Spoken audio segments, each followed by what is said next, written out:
This is the Happiness Project, and we're back again with Aubrey Shoham. And last time we talked about the new moon, and this time we're going to talk about the first quarter moon, and actually the transition into the first quarter moon as well.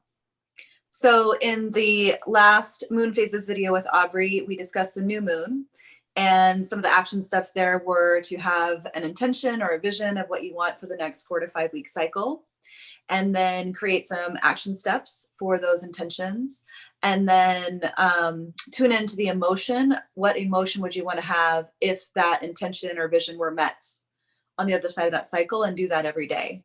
So now we're coming into the first quarter moon. So Aubrey, talk to me about the first quarter moon. So this is from the new moon into that waxing crescent, and going to this first quarter moon is like really this place of actions, like doing those things, doing the action steps. It might feel a little easier. It might feel a little like more like there might be a lot of like enthusiasm behind it. Like, yeah, we're doing something new. Okay, these are my action steps. These are my intentions. This is how I'm going to anchor the emotions. That first quarter moon really represents resistance. It's like, and it's so important to meet the resistance and to continue, because any little thing that you do during this next week, and the first quarter moon is the moon right before, or the week right before the full moon. So this is like meet resistance, meet self-sabotage, continue the action steps, focus on your emotions, and understand that any kind of random resistance is a validation, because when we start to shift our emotional or our energetic frequency, if I'm changing my energy frequency, like other energy is going to be moving against me. And sometimes when we start to change our lives, when we start to do something different, it could feel like a random thing. Like this random event happens out of the blue. Oh, I started doing this, and then this crazy thing happened. And, I just felt like it wasn't my time. It's like that first quarter to the full moon is like any small thing that you do when you're meeting the resistance and you're moving forward anyway, it's magnified. It's saying, okay, this is my sabotage. This is me moving through the cycle anyway. I'm going to do this. And it's just the ripple effect is multiplied. It sounds like commitment, like you're committing. Yes. You're like, I don't care what's coming in my way. I'm doing this anyway. Yes. And I like to remind people that if you look at where you're at now and you think about a time in your life, all the things that you've worked through to get through this moment is that you have met resistance already. And so we have to meet resistance in order to get to something new. Yes. And so it's just a natural thing, and it's something that we can appreciate. Like the harder the resistance, the more it can validate like wow, like this crazy, all of a sudden I started doing these few little things, and all of a sudden life starts to go in chaos around me, and what I'm doing is probably going to really change my life in a huge way, because the energy around me is showing me that I'm causing an energetic ripple effect, or this energetic disturbance that's happening around me just when I just started getting up a little earlier, taking a walk before I look at my phone, practicing a few little, like 5 minutes. So it's only 5 minutes of meditation in the morning, and all this crazy stuff is happening. But that's like everything around me needs to energetically rearrange itself because I'm different. What is something simple that somebody at home could do to honor the energy of the first quarter moon?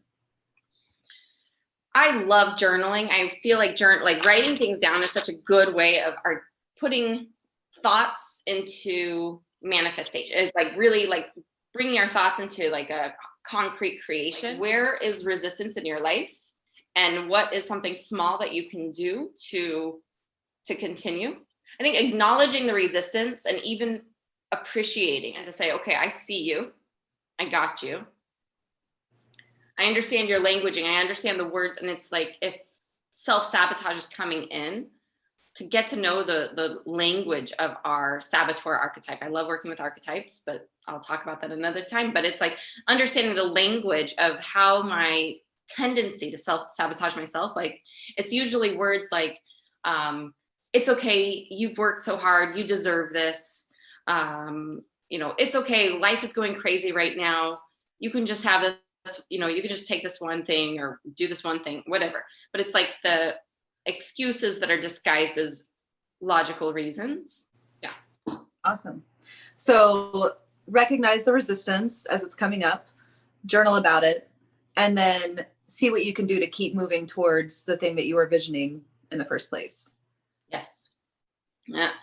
And there's two things with this too that I want to say is like when we start to meet resistance and we have this thought of like, well, maybe it's not my time. Maybe I just need to start my diet next week, or maybe I need to start my workout routine next week, is that the cycle is usually the cycle of like, I have an idea, I'm going to do something new. I start to do something new, I meet resistance. I tell myself a story. It sounds like a very logical, good reason. Maybe it's more like an excuse. So then I meet this excuse or logical reason. I don't do the thing. I feel guilty. I sit there in that guilt for a while, and then I'm like, okay, I'm going to get back up on it and start to do it again. And so the cycle continues. So jumping out of that cycle, another way of jumping out of that cycle is jumping out of the guilt. Like if I'm like, I'm not going to follow this diet, or I'm not going to follow this thing, or I'm not going to follow this exercise or whatever. I'm going to continue in this pattern with this coworker who I can't stand. I'm going to let this person trigger me because what they said was really messed up. And but it's like, how can I change this cycle? How can I, even if I don't do the thing that I thought I would do, how can I do something different anyway? How can I feel different about it anyway? And I think journaling it is really good, but just to have some kind of acknowledgement of what's happening, get really clear with what's happening. So you're participating in it in a different way, rather than being wrapped up in it, being overwhelmed by it.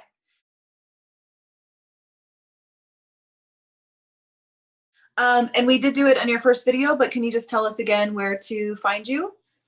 So I am on Facebook I have a group where I share a lot every day called Empath Energy Alchemists. And my business name is Empath Energy Alchemy.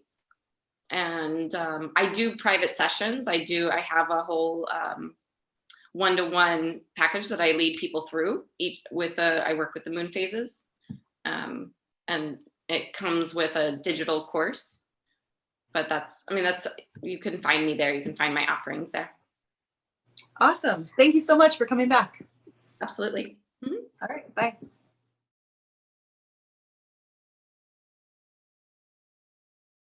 Awesome. I love your spiel. It gets me all excited. And I was like, what do you do at the full moon? Like, yeah. I was like, I can't wait to talk to her again.